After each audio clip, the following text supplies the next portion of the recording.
Alrighty, I don't like our chances. Don't like our chances. It literally says full. It is currently mid-December and we have no camping booked. And the plan is to make our way down to Esperance tonight and possibly Denmark later in the week. People normally book these holidays a year in advance because they know it's when they're getting time off. So we have our fingers crossed that we're going to be able to find a free camp or somewhere to stay tonight and every other night after that. But we'll just have to see how it goes. Our first destination was Esperance, which is about 700 kilometres from Perth. We had to keep moving if we wanted any chance of making it before all the campsites filled up, so a few stops for fuel and to fix the windscreen wiper were all we had time for. We've made it to Esperance, just did some grocery shopping so that we can make some nachos tonight with steak, which I'm a bit dubious about, but Zave has convinced me it'll be good. We're deciding on a free camp now. I'm looking at one called Dunrocks Beach Camp, found on Quaggi Camps. It's 45 minutes east of Esperance. Yeah, we'll just have to see if there's room there. On the official website, they say that you turn off this road onto a 14-kilometre unsealed road, but it's two-wheel drive accessible. Now, on Quaggi Camps, they say something a bit different. A lot of the reviews are saying that the last 5 kilometres are actually a bit rough, and definitely not two-wheel drive accessible. Let's give it a go. Hitting the gravel.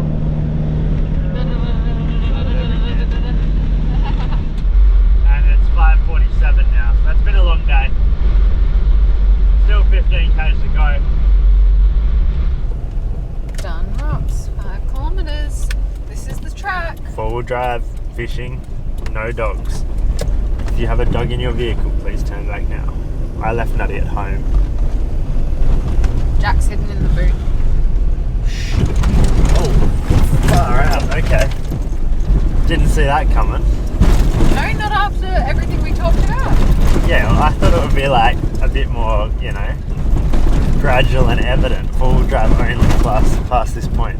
Soft and sandy, oh no.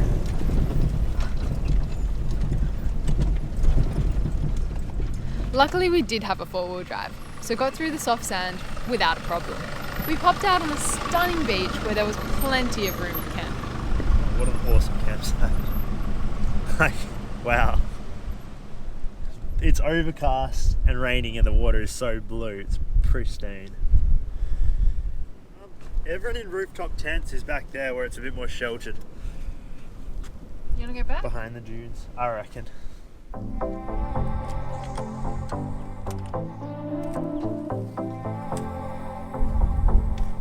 After a very long day of driving, we were absolutely stoked to find space for us at the first campsite we tried.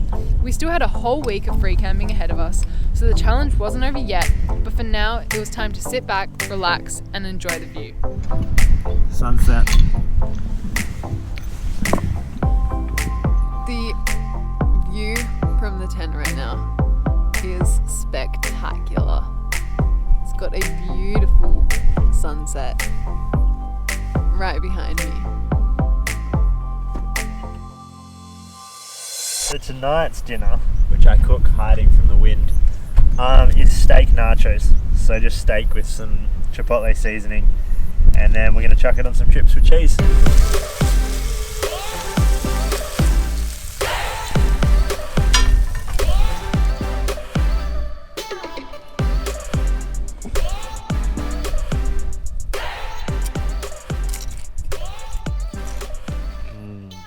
That's good.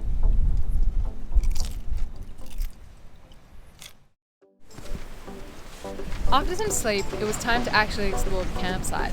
A few people with camper trailers had braved the wind and set up on the beach, but for the most part, it was just white sands and blue water as far as the eye could see. Oh, and a great big rock. So this is Dunrock. This is Dunrock. How do we get up?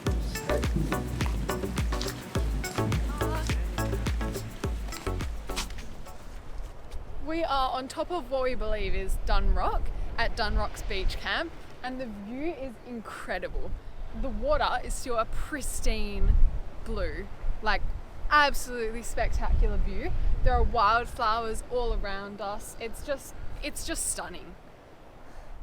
We're making bruschetta, so we're toasting the bread on the, I don't know what's Dave's doing with that. Dave's doing something with the bread, and then I'm popping the avocado on it, and then we'll make the tomato salsa topping. Good job.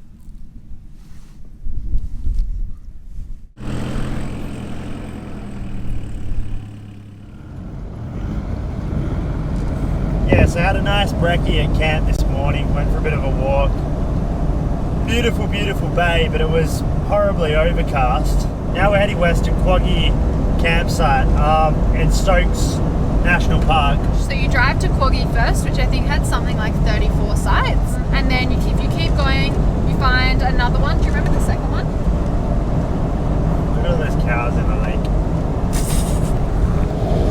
Fanny Cove. Yeah, so if you keep going, you reach Fanny Cove, but that one only has 4 campsites.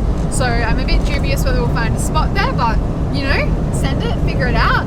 And then if you keep going past that, there's one more which I've forgotten the name of. Stokes. Yeah. That has 8 campsites, I believe. So a bit of a gamble whether we stop at the first one where there's a bit more room or just keep going and see what we can find. And finally the sun's out, which is awesome. So hopefully there's a nice beach in front of camp. We can go for a nice splash. And with that, we were on our way to the next campsite. Once again, no booking, but with 3 options to choose from, we had high hopes that one would work out.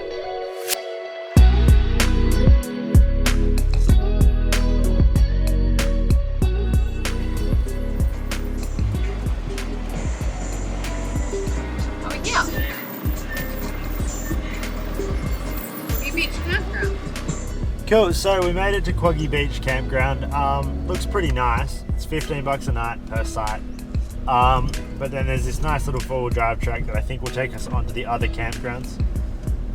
So we've just started that. We're gonna have some lunch on the beach, and then yeah, see where we go in the Arvo. Well, it's pretty nice. Don't know about you, but this is awesome.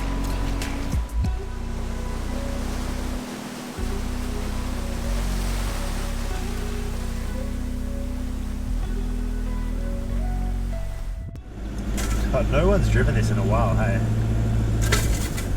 Why do you say that? Back there, there just weren't any tyre tracks. Dude, we may need to let the tyres down. We may need to let the tyres down, yeah. Because I'm not sure if you can feel that. But we're not going very fast for a lot of effort. Yeah. Yeah.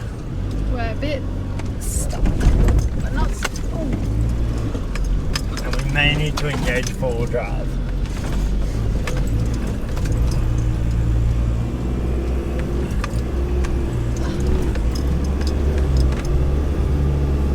Oh! Alright, time to let the tyres down and put her in 4-wheel drive.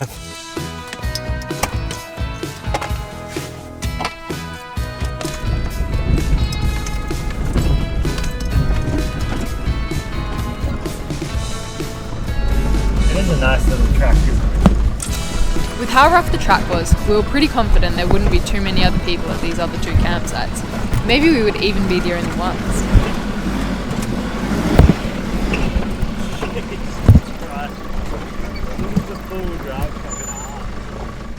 Our 4-wheel drive track came to an abrupt end.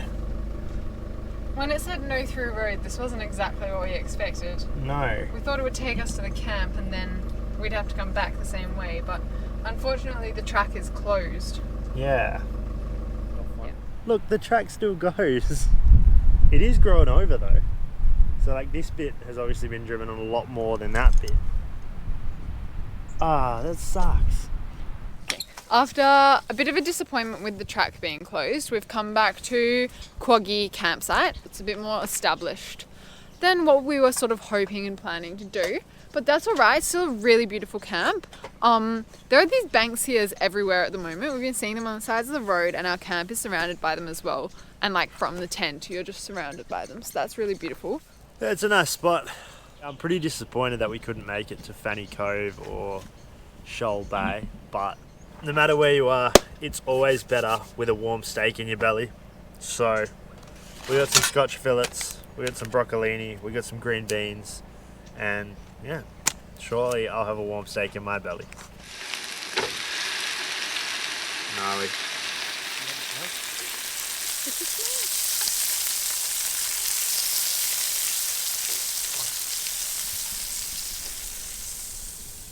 beans are ready. Let's try some steak. Nothing beats a steak when you're out camping.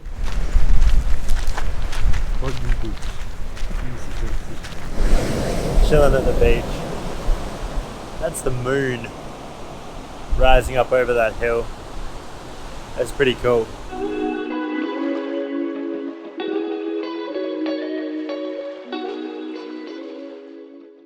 We figured out where we're going. Yeah, well, Sort of. we've Narrowed it down. narrowed it down to 3 campsites. So they're all about 50 kilometres east of Albany. It's Betty's Beach, Norman's Beach, and East Bay. They're right on the beach, each of them, and accessible only by 4-wheel drive track. But it's 3 different 4-wheel drive tracks, and each of them only has 4 or 5 spots. So hopefully we get in. Getting into Betty's Beach now.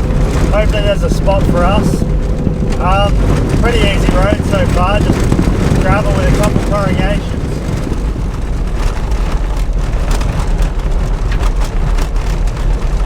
Wow. Far out, look at that.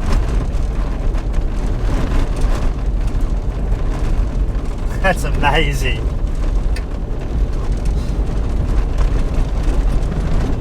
That right there is why you should own a 4-wheel drive.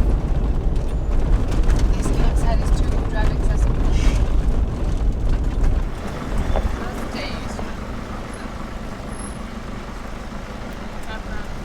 Alrighty, I don't like our chances. Let's go to the other one. Betty's Beach campground was full, so we decided to check out East Bay, which actually turned out to be a bit more peaceful since it wasn't caravan accessible. We're in one of the designated camp bays. We've actually parked in this one here, so we're all good. There's only 3 official spots, but it can fit heaps more. So camp is awesome. You can see the patrol over there. No, it's fantastic. You're like 10 meters from the water. I mean, look around, there's not much else to say. Not too montage.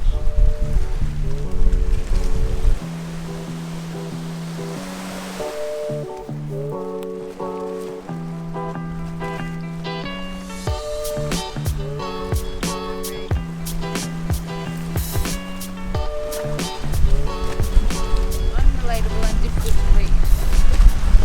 We're done. What just happened? Sit here and the light snapped off. Despite not having any fish to cook, we did still have a yummy dinner of bolognese. But most importantly, we got to do it while leaning back in our camp chairs and staring off towards paradise. Nights like these are why I love camping.